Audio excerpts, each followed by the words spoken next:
E agora nós vamos para o nosso segundo segmento de entrevistas aqui em nossa programação. Já está junto com a gente, eu falava da Diane, né? A Diane Ruschel Marinho. E nós vamos falar então sobre a quarentena que está estimulando o uso de eletrônicos, mas ao mesmo tempo afeta a visão pela denominada luz azul.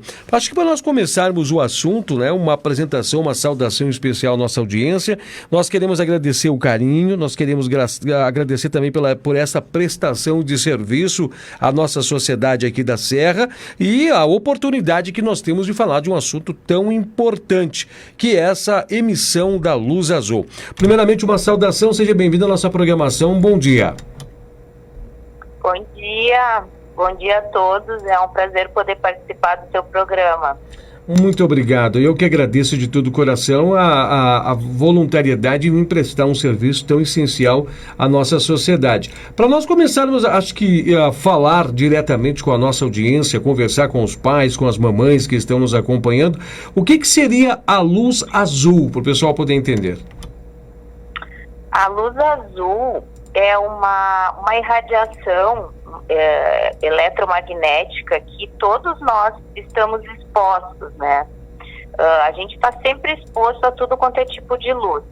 E a luz azul, ela está num espectro de luz que é uma luz irradiada por todas as lâmpadas LED e também por todas as telas de eletrônicos, seja computador, seja celular, seja um iPad, né? Todas elas emitem esse tipo de radiação que tem uma energia um pouco maior e uma penetração um pouco maior nas estruturas do olho.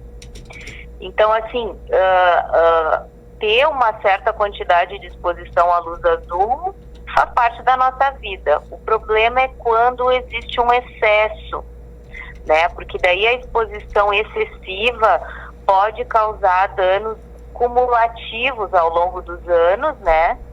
E causar algumas alterações. Então, já tem alguns estudos mostrando que o excesso de contato, né, com essa luz pode causar danos nas células da retina, por exemplo. Nossa. E deixar a pessoa mais exposta a ter problemas na retina, como degeneração macular, que é uma doença que normalmente pode afetar as pessoas mais velhas, né? Uhum. Então, a gente deveria ter um certo cuidado, um certo controle desse excesso, ou se proteger um pouco mais, porque às vezes é inevitável, né? Sim. Tem pessoas que trabalham direto com isso, não tem como evitar, né? Existe dentro da oftalmologia um estudo que apresenta qual é um limite seguro, porque como você disse, há pessoas que trabalham o dia todo em frente de telas, né? Há pessoas que dentro dos seus escritórios, dentro dos ambientes, agora a gente vê que há uma revolução dessas lâmpadas LEDs, né? Há um limite de exposição segura em questões de horas? Eu não sei se há um estudo nesse sentido. Olha, a Sociedade Brasileira de Pediatria, porque isso, como esse processo é um processo cumulativo, existe uma preocupação maior nas crianças, para tentar segurar um pouco lá na idade mais jovem, né? Então, a Sociedade Brasileira de Pediatria fez até uma sugestão, assim, para que, por exemplo, crianças com menos de 2 anos não tivessem contato com eletrônicos, né? E daí, assim, conforme a criança vai ficando mais velha, por exemplo, de 2 a 5 anos, eles recomendam que esse contato com tela seja de no máximo 1 hora, 1h30 por dia. De 6 a 10 anos já dá para aumentar um pouquinho, para 2, né, 2 horas e pouco. E na adolescência que seja em torno de 3, 4 horas por dia no máximo, entendeu? Nossa. Para que se segure um pouco, porque não é só o dano na retina, existe também estudos mostrando que o excesso de exposição à luz azul atua diminuindo a produção de um hormônio que se chama melatonina, porque é um hormônio que ajuda a gente a relaxar e a dormir. Então, principalmente quando a pessoa fica fazendo muito uso de telas antes de dormir, inibe a produção desse hormônio, causa uma insônia e muda aquele relógio biológico, sabe? Isso é uma coisa que a gente tem visto no consultório. As pessoas estão na quarentena muito mais tempo no computador, no celular. É verdade. Estão ficando com insônia e estão tendo também sintomas de ardência, sensação de areia, cansaço, fadiga, porque estão dormindo mal. Então, quando a gente fica muitas horas na frente de um eletrônico, a gente também pisca menos. É isso que eu iria colocar.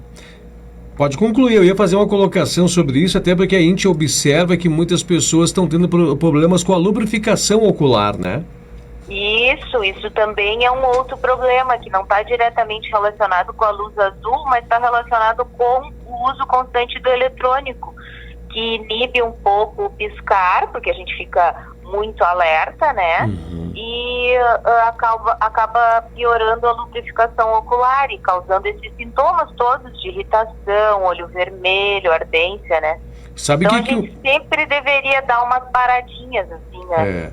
Sabe o que eu fico pensando, eu ouvindo a doutora e professora está falando sobre esse assunto, eu fico também refletindo o que acontece. As telas dos celulares, elas não são tão grandes. A proposta dos celulares é serem compactos, né? Pequenos, para ser de fácil transporte. A gente está vendo que as pessoas estão se afastando das telas grandes, né? Que ficam mais distantes, mais longes. Mas a contrapartida, para poder ler e enxergar, estão aproximando os celulares dos olhos. E estão trocando, muitas vezes, como você disse, o sono para poder ficar deitado com essas telas muito próximas aos olhos. E aí, quando começa a perder a sensibilidade de ver, aumenta o brilho ainda da tela. Isso é o perigo, né? Porque daí tá se expondo ainda mais, né, a essa irradiação que ao longo do tempo pode ser danosa para os olhos, né? E como é que, a exemplo, né, a gente pode orientar a nossa população através do seu conhecimento para que as pessoas possam compreender tudo isso e possam agir de modo seguro com esses equipamentos? Até porque agora há pouco você estava nos falando sobre o que na fase, né, da criança, no seu desenvolvimento, no seu crescimento, quais são as horas recomendáveis, né, pelo Conselho de Pediatria ou, né, pelo pessoal ligado à pediatria vem determinar sobre tudo isso. Porque é bem no momento em que a formação ocular está ocorrendo. Mas o que nós podemos falar referente aos adultos, né? Pessoas idosas, a gente está vendo que uma classe de idosos está cada vez mais vindo para o mundo da tecnologia. Inclusive estão pedindo auxílio para que os próprios netos auxiliem para mexer nesses aparelhos. O que a gente pode recomendar para esse pessoal também? Claro, existem hoje lentes de óculos, né, com filtros que conseguem proteger, né, bloquear, filtrar essa luz azul danosa, né? Então, isso tanto em pessoas que já usam óculos, por exemplo, podem fazer os seus óculos com essa proteção, né? Que as óticas trabalham com isso, né? Já existe tecnologia. Existem também filtros, vocês já ouviram falar que se coloca em tela de computador, que também pode bloquear a luz azul, né? Interessante. Não tinha o conhecimento. E óculos que, vamos dizer, pessoa que não usa óculos, ela pode ter um óculos só para trabalhar, sabe? Mesmo que não tenha grau, que filtre um pouco essa luz azul. Agora, claro que em relação ao tempo, a lubrificação tá diretamente relacionada daí ao tempo que a pessoa fica. Então, o ideal seria assim, a cada hora de computador, a pessoa dá uns 5 minutos, uma paradinha, olhar para o horizonte, olhar para uma janela, dar uma relaxada, sabe? Não ficar somente ali, né? Aquelas horas, assim, ininterruptas, sabe? Isso é o que a pessoa pode fazer, né? O que me chama a atenção ouvindo você falar, porque hoje o nosso mundo está permeado de tudo isso. Só para você ter uma noção, eu estou conversando com você e estou com 3 telas nesse exato momento, muito próximas a mim, muito próximas aos meus olhos. Outra coisa também é usar algum tipo de lubrificante quando o problema é o ressecamento, né? Um colírio que eventualmente, né, lá no meio da manhã você vai colocar para dar uma lubrificada, né? Entendo. Também ajuda. Eu gostaria que você, para nós já estamos, para tu ver como o tempo passa muito rápido, nós já estamos quase encerrando o nosso programa e quase encerrando nossa entrevista, que está muito boa. Eu gostaria que você nos desse uma orientação, né? Porque olha como nós somos descuidados, né? Quando falamos as mulheres até são mais cuidadas que os homens, mas qual é, já que nós estamos vivendo nesse mundo que a tecnologia está vindo muito forte, está todo mundo querendo buscar estar mais próximo a esses aparelhos. Hoje você nos trouxe recomendações. Qual é a visita periódica que uma pessoa deve fazer a um oftalmologista? Olha, no mundo ideal, o ideal seria consultar todo ano, tá? Mas a gente sabe que isso às vezes não é possível. Então, assim, se pelo menos a cada 2 anos, né? Isso assim, crianças que já têm, principalmente quem já usa óculos, né? Que precisaria revisar o seu grau, idealmente a cada ano, ou se não, pelo menos a cada 2 anos, né? E isso vale também, principalmente depois dos 40 anos, quando a gente começa a ter a prevalência de outras doenças que só no consultório do oftalmologista é que a pessoa vai descobrir, né? Por exemplo, a gente tem que fazer prevenção de glaucoma, que é uma doença que pode levar à cegueira e que a gente tem que examinar para descobrir se a pessoa tem, né? Catarata, enfim, várias doenças que podem ser detectadas no consultório e que o oftalmologista tem condições de orientar, né? Se a pessoa tem um trabalho que é inevitável que ela fique direto em contato com tela, então o oftalmo vai poder dizer, olha, então usa um óculos de proteção, né? Nada de soluções caseiras, né? Nada de soluções caseiras, porque todo mundo tem uma solução. Usa esse aqui não faz nada. Não existe isso. Procura um especialista para o especialista indicar. Exatamente. Ou as pessoas vão numa ótica e pegam um óculos lá qualquer, ou compram até num camelô. A pessoa está perdendo a oportunidade de poder fazer uma prevenção da saúde ocular, né? Que é prevenir doenças que depois, mais tarde, pode ser até que a gente já tenha perdido muito tempo, né? Eu tenho hoje no meu grupo familiar, né? A gente tem uma história bem ligada a isso, nesse sentido da prevenção. Até para você ter uma noção, eu tenho a minha esposa ela tem dificuldades visuais, né? A minha esposa ela tem um óculos muito grosso. Inclusive, é feita a adaptação para que ela possa utilizar o óculos, e a gente sabe essa necessidade de todo ano estar fazendo acompanhamento de todas essas recomendações que tem. E a gente, quando a gente experiencia isso, sente, a gente vê a importância. Aí, muitas vezes, o telespectador está vindo, mas eu estou bem. Está bem hoje. Então, previna-se para o bem hoje para poder continuar bem, né? Exatamente. Doutora, eu gostaria, e professora também, gostaria de agradecer a gentileza de trazer essas explicações. Esse diálogo é muito importante para um serviço à nossa sociedade, um serviço direcionado à nossa comunidade, para que nós estejamos alertos sobre isso. Eu vou confessar, é a primeira vez que eu ouço, e observa isso, e a gente é pessoal ligado à imprensa, uma pessoa de imprensa dizendo isso, mas é a primeira vez que eu ouço falar da emissão da luz azul. A minha pergunta, você vai lembrar, o que é a luz azul? Lhe fiz essa pergunta porque eu acredito que há um alerta e uma campanha muito grandiosa para fazer, para prevenir pessoas, principalmente as nossas crianças, no qual os pais estão trocando brinquedos e entregando celulares nas mãos deles, né? Exatamente. Perfeito. Eu gostaria de deixar um espaço muito especial para você fazer um alerta e também uma consideração final sobre tudo isso.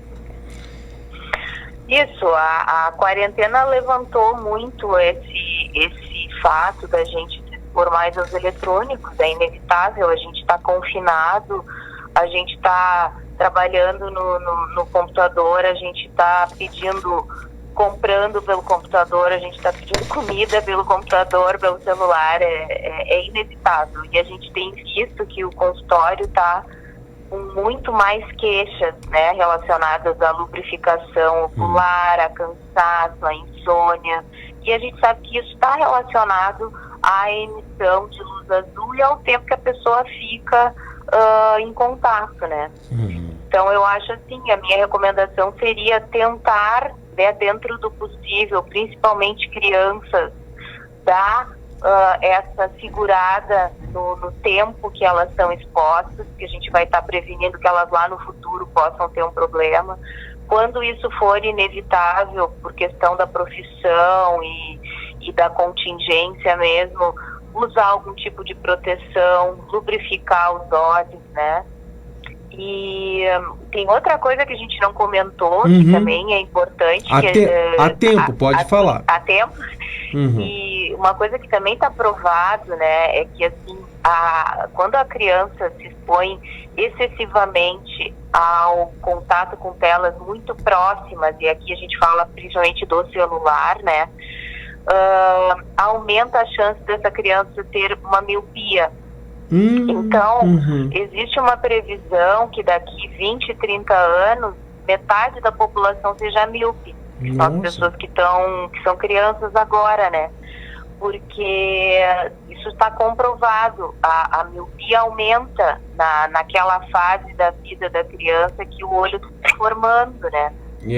Então, isso também é uma coisa que a gente tem que ficar atento e pensar nas nossas crianças, né? Porque não é só pelo fato, mas daí meu filho vai ser míope, vai usar um óculos e tudo bem. Não, porque a miopia, principalmente quando ela é mais alta, ela está relacionada à doença no olho. Ela aumenta o risco de descolamento de retina, como tu citaste o teu caso pessoal, e de outros problemas que a miopia está junto, a miopia patológica, né? Então nós vamos aumentar o número de pessoas com deficiência visual. Isso aí é fato. Então tudo que a gente puder trabalhar na prevenção, né, é super válido. Com certeza. E é muito interessante de que os pais se atentem o quanto antes para educar os filhos hoje, porque a criança por si só não compreende, a criança não tem um discernimento para entender isso.